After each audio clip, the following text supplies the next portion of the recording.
tui pipe so ta tanga ron kal mani na kan nei sa nia hi tila hi valve hi thona ta hian thona helai chunga hian hi thona kan thuna lai kan her tai ta chuan hi tian po hi nga ya pot chung hian tilai helai tianin thuna ni mai kan ari khepa kha na peta chuan helai tep tui kan onanga hemi hi chu electric connect na wire khani maya chuan electric connect kan connect ang tin hi azom seina nia azom seina hianin hi tian kan zom sei theya tin zom sei kher du lo po in heta po hian tian direct ita ti theya hebi chuat ti fai na ti don chun zom sei hian ko nga na du lo va hi hetilai hian kan zom sei anga tian hi tian thuna mea her khan chumi zo a chuan hemi hi heta hian thuna hi tian po ngai helai hi tlema tian po lip ngai po nuwa hian hi ti hian kan zomang ta hianin khana lut felta chumi zo a chuan helai hi tui ron chuana where hi ta hianin etia thun hi ni mai tian ari khepa forle duin helai mea po khan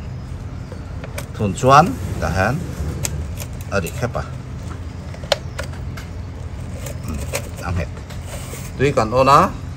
hian choti fairan kan kan correct kan chekanga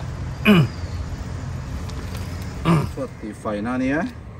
he kan mang chin don ni hemi chunga mi hi nia okay na antifayang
hemi eng te hi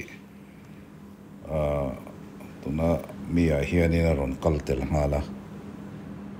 ani lo chuan adanga hi chuanin a san pa lei nga ya cheng sang thum lai te ni lom hian kha zong kha kan ti thei ni